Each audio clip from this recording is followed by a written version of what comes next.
Assalamualaikum warahmatullahi wabarakatuh. Jadi kamu bersama Ustaz Muhammad Amiruddin lagi dalam pembelajaran pendidikan Islam tahun 1. Jadi hari ini sebelum Ustaz mulakan kelas, kamu boleh buka buku teks pendidikan Islam muka surat 114. Jadi tajuk hari ini kita akan belajar ialah tajuk kelahiran kekasih Allah Subhanahu wa taala.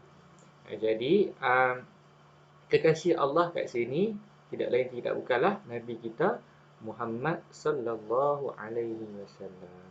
Jadi macam mana kejadian ataupun peristiwa kelahiran kekasih Allah ni? Jadi kita Ustaz akan ceritakan kepada kamu.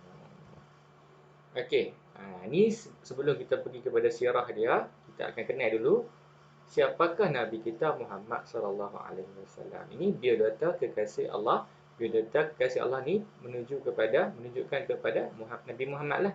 Jadi Nabi Muhammad ni nama dia Muhammad bin Abdullah. Saya ulang sekali lagi, Nabi Muhammad kita nama dia Muhammad bin Abdullah. Bilakah Nabi dilahirkan? Nabi dilahirkan pada hari Isnin 12 Rabiul Awal tahun Gajah. Tahun Gajah. Jadi di manakah Nabi dilahirkan? Nabi dilahirkan di Makkah, ataupun Makkahul Mukarramah. Nabi ini juga seorang yang berbangsa Arab Quraisy. Jadi seterusnya kita akan pergi kepada silsilah ataupun carta alir. Macam mana Nabi ini lahir? Okey. First kali kita tengok kepada ayah Nabi. Ayah Nabi ni nama dia Abdullah. Mak Nabi ni nama dia Aminah. Okey, ayah Nabi ni dia ada ayah lagi ataupun ni digelar sebagai tok. Tok kepada Nabi sebelah ayah, nenek kepada Nabi sebelah ayah. Okey, kita tengok. Tok sebelah ayah Nabi ni nama dia Abdul Muttalib. Maka nenek sebelah ayah Nabi ni nama dia Fatimah. Jadi Abdul Muttalib berkahwin dengan Fatimah, maka lahirlah Abdullah. Kita tengok pula sebelah mak Nabi, ibu Nabi. Ibu Nabi tu sebelah ibu Nabi nama dia Wahab. Nenek sebelah ibu Nabi ni nama dia Barrah. Maka Wahab ni berkahwin dengan Barrah, maka dapatlah zuriat Aminah. Maka Aminah ni, Abdullah ni berkahwin dengan Aminah, maka dapatlah Nabi kita Muhammad sallallahu alaihi wasallam. Maka kalau orang tanya Fatimah tu siapa dia, maka jawablah Fatimah itu nenek sebelah Nabi. Kamu kena ingat ni. Abdul Muttalib kahwin Fatimah dapat Abdullah. Wahab kahwin dengan Barrah dapat Aminah. Abdullah kahwin dengan Fatimah melahirkan Nabi Muhammad sallallahu alaihi wasallam. Okey, jadi apakah peristiwa yang membuktikan kelahiran seorang Nabi? Jadi apakah peristiwa ataupun apakah cerita ataupun perkabaran yang membuktikan kelahiran seorang Nabi? Okey, nombor 1 kita tengok berita kelahiran Nabi Muhammad sallallahu alaihi wasallam telah dinyatakan di dalam kitab-kitab terdahulu sebelum kelahirannya lagi. Nabi ini sudah Nabi tak lahir pun kitab-kitab terdahulu telah nyatakan dalam kitab mereka. Peristiwa kelahiran baginda amat ditunggu-tunggu. Nombor 2 kita tengok sini. Pada malam sebelum Nabi Muhammad sallallahu alaihi wasallam dilahirkan. Pada malam sebelum Nabi dilahirkan, ibu Nabi nama dia Aminah melihat cahaya yang amat terang menyinari seluruh istana di negeri Syam. Maka ketahuilah bahawa pada esoknya dipetah bahawa insan yang nak lahir pada ketika itu adalah Nabi akhir zaman. Yang ketiga, Nabi Muhammad sallallahu alaihi wasallam dilahirkan daripada keturunan yang amat dihormati di Mekah. Nabi ni daripada keturunan yang amat dihormati di Mekah. Kerana mereka merupakan golongan pemimpin dan bangsawan. Mereka juga pemegang kunci Kaabah dan sering memberikan makanan kepada tetamu yang mengunjungi Kaabah. Jadi ada 3 sebab Ataupun ada 2 atau 3, kita tengok kat sini, 3 sebab kenapa Nabi ini dihormati. Yang pertama adalah Nabi ni daripada golongan pemimpin dan bangsawan. Orang besar-besar Nabi ni. Yang kedua, dia juga adalah daripada golongan pemegang kunci Kaabah. Dan last sekali Nabi ni daripada golongan yang sering memberikan makanan kepada tetamu yang mai mengunjungi Kaabah. Baik. Maka Nabi sebelum kelahiran Nabi ni ada peristiwa-peristiwa yang berlaku. Jadi apakah peristiwa itu? Okay, saya akan bacakan.